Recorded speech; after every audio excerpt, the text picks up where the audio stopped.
Hello, everybody, and thank you for tuning into the Silly Goose Sports Talk. I am Big T. And I am Skippy. Before we begin today's episode, please like, subscribe, and hit that notification bell because it helps us bring you the latest sports news. Now, big weekend, boys. First of all, sir. What were you saying? First of all, we had prom. That's interesting. Yes, sir. That was very fun. My last middle school youth group. Many things happened. So let's begin with Friday night. Let's start off talking about. Yeah. So basically, at the church, I swung over by the church. I thought, I'll go to mass tonight. That starts 6:30, but it didn't start till 7. So I thought, all right, I'll just go in PLC, see what's going on. And then it's the middle school youth group, so I was like, I might as well say hi. And then basically, I was just talking to you, Skippy, and then Tati goes, Timmy, and then I stuck around, so it was fun. Yeah, we had a very scuffed version of Chuck and Charlie. Oh goodness, yeah. I was like, is that the Walmart version? What is that? It was a little wacky, but then you had the greatest game of middle school dodgeball, at least. Well, was it just the middle schoolers, or was it me and Mr. Producer beating up a bunch of middle schoolers? It was a collective effort. Yeah. Yeah. It was a collective effort. I thought your dad took it easy on the middle schoolers. Oh yeah, well, for sure. Yeah, but it'd be nice to see him pelted even harder at the younger kids. That'd be fun. He has before, but it depends. I don't know. We crushed him though. Yeah, I messed up my elbow in that game. It's a little bit sore, but I'll be fine. He'll live. Yeah, but we also had a prom, which was a very long night, I guess. Of course, the music is very subpar. Well, at least they never give swing dancing music. It's always me and Peter got something through the request, so we were happy. We got a lot of stuff through the request. You got Tud Thumping finally. Yes, finally. Now, before the prom, me and the group, we were like, oh, yeah, let's go to Olive Garden. But the problem with Olive Garden was that it was insanely loaded. It was the Saturday before Mother's Day. It would have been a 40-minute wait. You know what we did? We said, screw it. We're walking across the street and going to IHOP. So we went to IHOP before prom, and that was some top-notch dining right there. I'll tell you that. It was good. Also, a little bit of a fun prom thing. I brought this. Yes. Oh yes. I brought that to prom. We did some honking. And the voice of reason probably wanted to chop off your head, but that's okay. As always. But you know what we did do? I found a whiteboard there at prom. So I decided to write "Keep on honking, Silly Goose Sports Talk." So if someone from the American Legion is tuning in, we're sorry for vandalizing your whiteboard, and we hope you stick around and like and subscribe. Yes.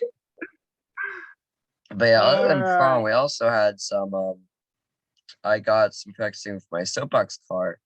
I'm actually getting weighed and putting in the weights in today. So that's my race is going in early June. So cool. Yeah. Best of luck.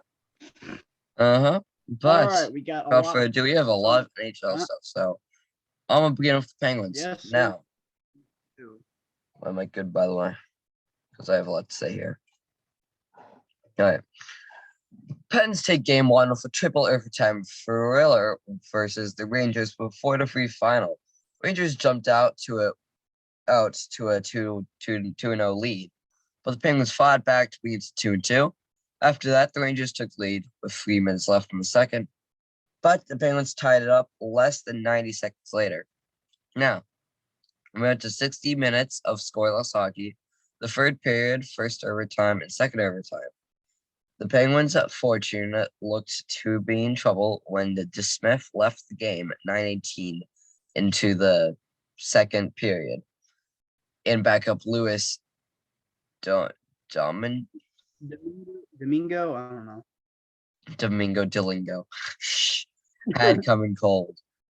He held up just enough, making 17 saves before Malkin was able to win the game in the third period.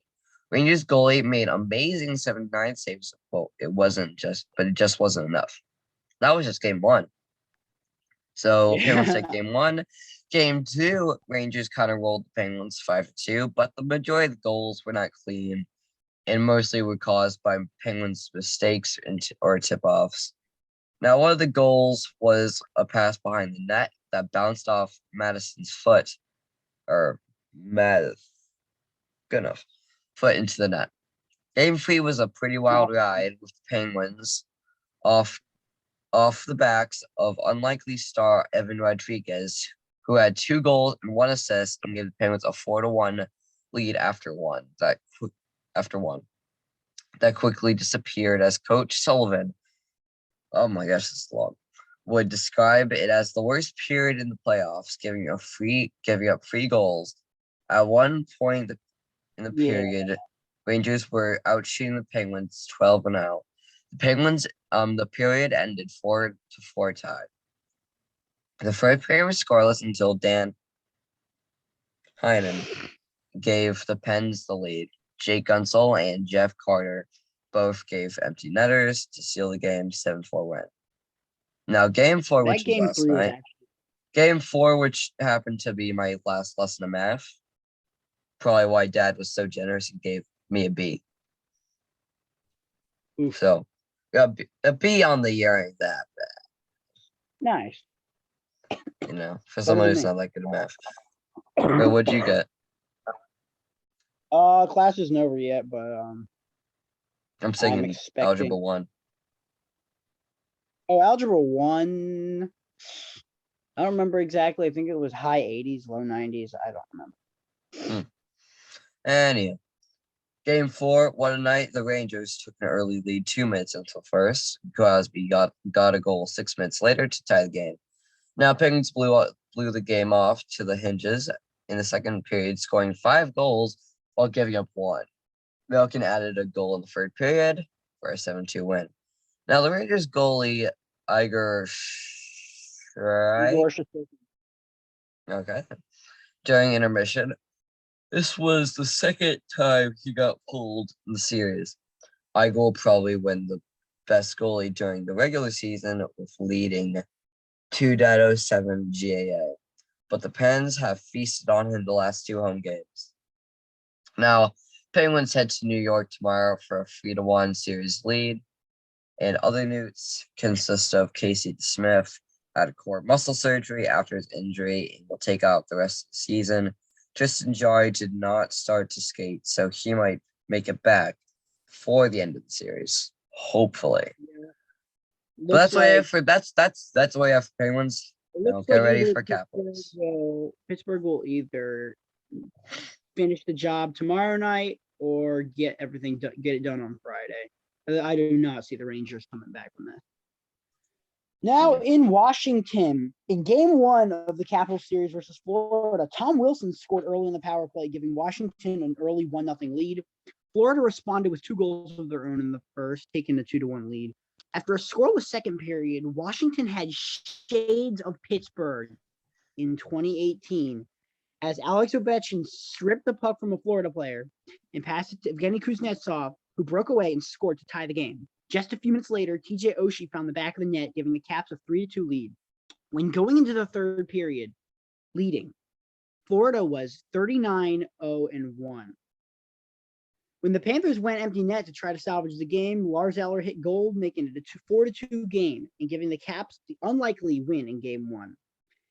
It was back to reality in game 2, however, as the Panthers scored 2 goals early in the fourth. Nick Backstrom brought the Caps within 1 with a power play goal, which was actually a really nice and unlikely goal because it was a really hard angle. I did not expect him to get that. 27 seconds later, the Panthers found the back of the net and never looked back. The Caps lose 5-1. Rotten game. In game 3, it was a mega big W. The Panthers scored early to take a 1-0 lead, and Ovechkin's shot late in the first was tipped by Oshie to tie it. After masterful, amazing PK, I will say that. It was easily a great sequence of penalty kills. We could have been down 4-1 because of that, but we managed to keep that game tied. So after that masterful penalty killing, the Caps took the lead on a Marcus Johansson goal. That was his first playoff goal in a long time. I don't get the exact numbers. And with time waning in the second period, Trevor Van Riemsdyk scored for the first time since February, I think, just to give the Caps a 3-1 lead. Halfway through the third period, the Panthers left Alex Ovechkin wide open, and the Great Eight did not miss, making the game 4-1. John Carlson made it 5-1 after a full court empty net snipe, and then Garnet Hathaway made it 6-1 with less than a minute left, with the cherry on top for a clutch 6-1 Washington victory. That gave the Caps a 2-1 lead in the series. And then last night, it was kind of tragic. Heartbreak City in Washington, TJ Oshie opened the scoring to give the Caps an early lead. After the Panthers tied it up, Kuznetsov gave the Caps a 2-1 lead with 10 minutes left, and the Caps were looking to run away.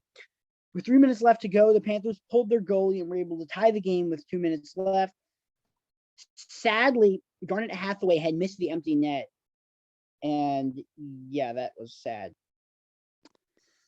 And 6 minutes into overtime, the Panthers put the game away with the series tying game-winning goal. And yeah, 2 minutes from taking a 3-1 series lead into Florida, it turned into a series tie, and we're going on the road. So I will say I did not expect the Caps to get any playoff wins in the first place. So part of me is happy, or is at least satisfied, because I did not expect them to go this far. But after such a dominating game 3, the Caps, they blew a shot last night. They had a shot to go up 3-1. And if they're not not as elite as the Penguins. Well, the Penguins got blown out 7-2 in game 2. Whoa. One of them they lost. Whoa. Chill out here, man. Yeah, it was game 2, by the way. It was mostly because we weren't. Never mind. The Caps weren't expected to get any playoff wins, but they got to. So, in other NHL news, we do have some other stuff going on, don't we? So with playoffs wise, we have a lot of close matchups. We have the Bruins versus the Hurricanes. That series is tied at 2. And then we got the Wild and Blues. That series also tied at 2. We got a lot of series ties right here. We have We have Maple Leafs versus the Lightning. Series tied at 2. Yeah, the Oilers and the Kings. That's also tied at 2. Flame Stars tied at 2. Avalanche and Predators. What do you know? No, it's not tied at 2. The best team in the league was the Avalanche, and the Avalanche swept the Preds 4-0. So Avalanche might crush us all. Yeah. Barry Trotz was fired as the Islanders head coach after 4 seasons. He should have stayed in Washington. Yeah. But what's going on in the baseball world? Finally baseball. Now, Fred Nats were hit with a lot of rains this week. Now, they lost the first 2, but they did pull a final 3, including the doubleheader on Sunday. Lots of rain, lots of games canceled. Yeah. Continue on, Timmy. And the Nats got the week started with a 10-2 clogging of the Rockies. Maybe this team isn't that bad after all. False hope right there. The Nats got clogged on their own the next 2 days. Then they got a win versus the Angels. Then they got walked off by Anthony Rendon, one of the biggest pieces in the Nats World Series championship. Bad week, as they lost both series and went 2-4. We like Rendon. Yeah, I like Rendon, but getting walked off by him kind of hurt. Yeah. Up in Pittsburgh. No, we got Pirates. We didn't have that bad of week. Now, Pirates had to play both doubleheaders, which they split both. They ended up losing the last game versus the Reds and went 2-3 on the week. Dang you, Reds. Well, the Orioles statistically had the best season in the best week in the NBA yet again, as they managed to go 3-3 on the week. So, attaboy Orioles. Yeah. Braves apparently had a winning week going 4-3. Yep. And we don't got much for NFL, and the schedule's coming out this week, so we will go through that next week. Do you have a little bit of USFL stuff? No, Payments smaller. A little bit of. Well, we have a few things. The Steelers are still looking for the next general manager. They have been giving 2 interviews to Doug Whaley and Ryan Coden. And John Spytek? Spytek? I don't know. Who knows? Now but yeah, USFL. No, this team is not very good. They lost again this time, 21-13. They are 0-4. They outscored 49-92. The Philadelphia Stars, on the other hand, they had a last-second win when the other guys missed a field goal at the end. So nice. I have not been following USFL. I expect it to be better. We got a little bit of NBA that nobody around here, frankly, gives a darn about because the Wizards are out. 76ers. I don't think anyone gave a darn about it anyways. Well, people care about the Wizards in town. It's just that once the Wizards are gone, everyone picks a team. I don't care about the NBA, period. I usually don't either, but I am a local boy, so I gotta root for the Wizards. 76ers versus the Heat. The home teams won all 4 games, and the series tied at 2. Then, same with the Suns and Mavericks. They're tied at 2. And, what is this trend with series being tied at 2? Like, bro. Yeah, Penguins, we're different. We're 3-1. Celtics and Bucks, that series tied at 2. And then the Warriors have a 3-1 lead on the Grizzlies. And that's all we have for basketball. We have a little tiny bit of soccer this week. A tiny bit. Now EPL Chelsea. 2-2 tie versus Wolves and MLS. What the heck? We have another 2-2 series tie. Wow. And the MLS DC United, we won. So cool. Yay! They won something for once. What are our dad jokes? Alrighty. So dad jokes of the week. First of all, how does cereal pay its bills? With checks. Oh no. No. So Timmy, you want to hear about a joke? You want to hear a joke about paper? Sure. Never mind. It's terrible. Terrible. Oh yeah. That one took you a minute. That one took you a minute. Yeah. What do you call a wizard who's really bad at football? Fumbledore. Have you actually read Harry Potter? Nah. I am a hardcore Catholic. There's nothing demonic in it. Just take a look, Doctor. Carry on. All right, we'll argue about that later. What's blue and not very heavy? Light blue.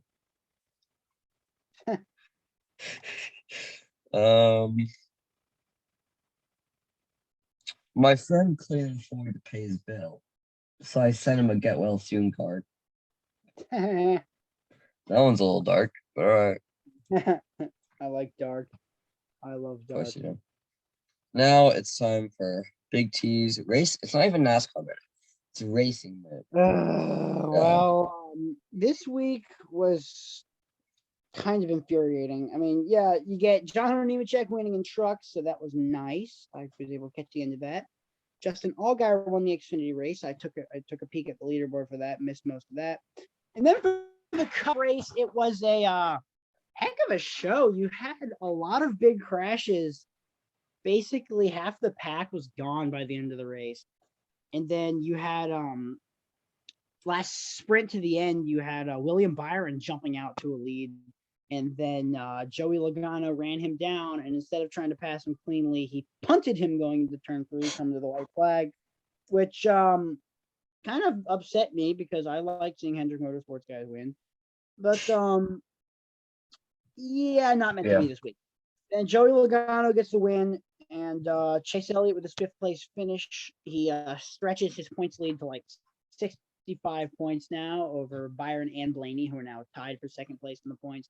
Elliott, who is tied with Harrison Burton for like the most wrecks and incidents, is somehow still leading the point. I don't know. He's had a lot of qualifying troubles. And yeah, that next generation car has not been nice, the 19. But still leading the points, so I will take that any day of the week. And Formula One, you have Max Verstappen passing Charles Leclerc early on, and then he whoops the field in the States and wins the United States Grand Prix. Well, it was the Miami Grand Prix, but it's whichever one. It's in the States. I know.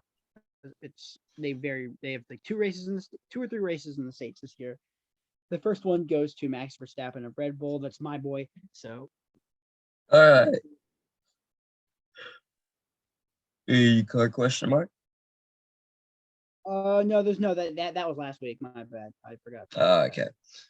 All right, now time for Potato of the Week. Now, Potato of the Week, we're gonna put on the Bruins ice maintenance team. One of their boys ran over a trash can. It was a trash can full of snow. It was really funny, but at the same time, it's like, it's a little wacky, but it's kind of funny.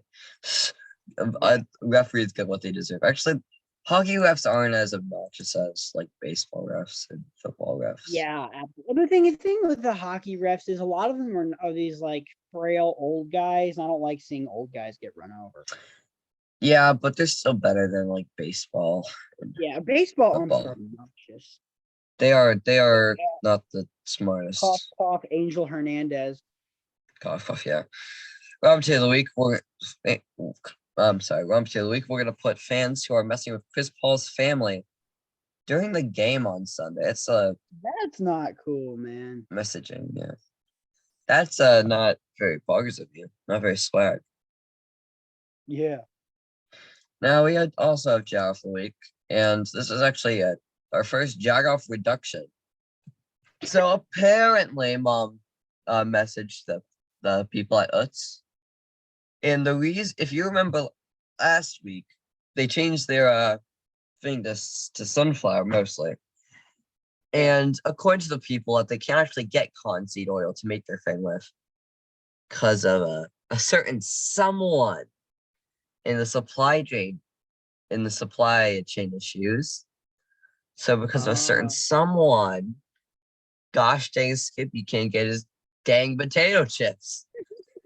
So why are you trashing us? You should be walking to the White House and yelling like, "Give me my chips back!" Dang it, give me my dang chips, boy.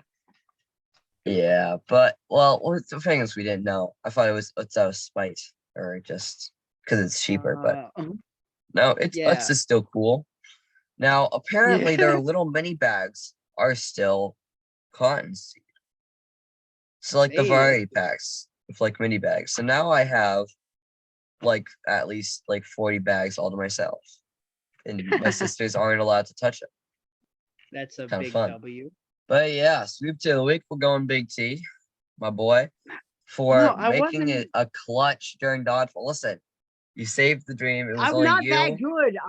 It's just because I was. Listen, you're not that good. It's because you saved us all. That's the only reason we won that is because I'm 2 feet taller than all those middle schoolers, and I pelted some. I accidentally hit one of them. You're not getting sweep tail because you pelted. You're getting sweep tail because it was only you and Catherine left, and you caught a ball to get us all back in. It was a high stakes moment. But look, it wasn't even that hard to throw. The little kid just go, yeah. So I'm like, pop. Yes, but still, it was very important that you did not miss that. Yeah, but that was we just the slaughter that occurred during that game. Yeah, that was. There was maybe like there was a few guys you could throw. Yeah, oh yeah, a couple of those. Like that one Brooks boy could check a ball pretty good. He's probably one of the better ones. Yeah.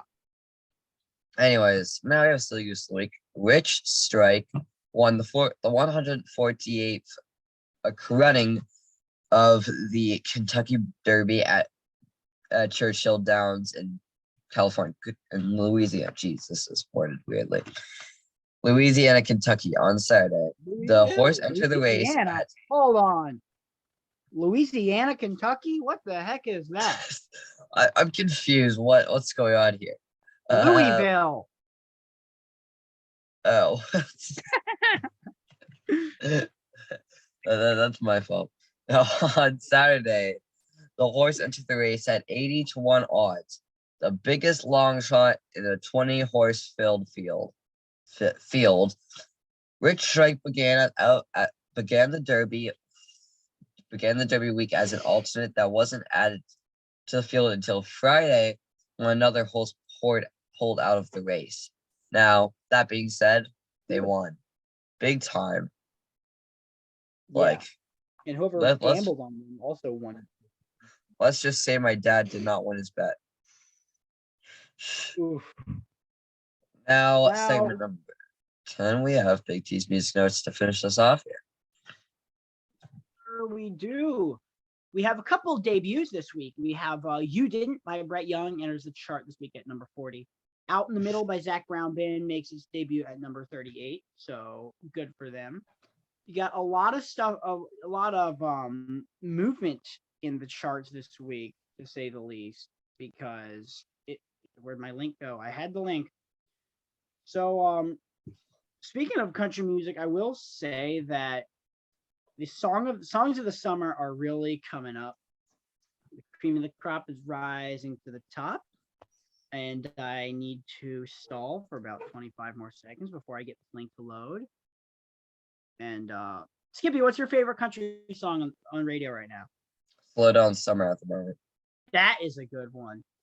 Speaking of Slow Down Summer, it jumps about 4 spots from number 11 to number 7. And you have a really tough faller this week. You know, Heart on Fire by Eric Church? Sure. That song was number 5 last week, and now it's number 16. Oof. Yeah. That's what happens when the record label starts promoting it. When the record label starts promoting another song, the other song does not get that promoted airplay, and it just tumbles. And yeah, we have you've wasted decent songs, honestly, on the top 5 this week. Never Wanted to Be That Girl's fine, I guess. Beers on Me, good. Yeah, Beers on Me by Jarks Bentley, Brilliant and Hardy drops 2 spots, number 5. And as Skippy said, you got Carly Pierce and Ashley McBride, Never Wanted to Be That Girl. I think that is going to be a solid number 1 by the time June rolls along. It's not bad. Depending on if number 3, Doing This by Luke Combs, that's every Luke Combs song usually spends a month at number 1. And yeah, it's at number 3, jumps 1 spot. And then Holding Tight at number 2. This is like the 3rd or 4th week in a row. Till You Can't by Cody Johnson, hanging tough at number 2. And at number 1, we have last week's number 1. We have Cole Swindell and Lainey Wilson with Never Say Never. Now, I do have a note about that album by Cole Swindell. Stereotype is a really good album. I will say that in that album, you had a Heads Carolina, Tails California throwback. It was real. That was the one that we had at prom. Do you remember that one? I don't remember half the songs at prom, dude. All I remember is that they were not very good. The last song was like weird drums.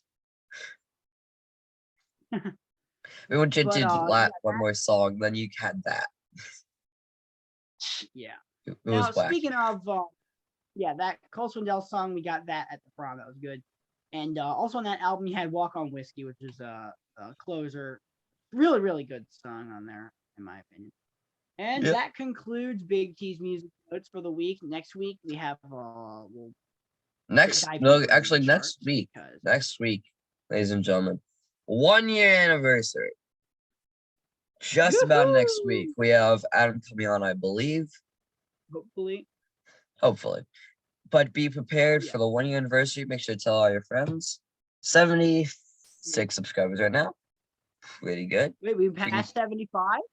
Yeah. If we can get to 80 before 1 year, that'd be shocking. Like yesterday. That's big. Oh. It is big. Yeah, so make sure to like, subscribe, and hit that notification bell. And from the deepest of the honks, we wish you to keep on honking. Prom style.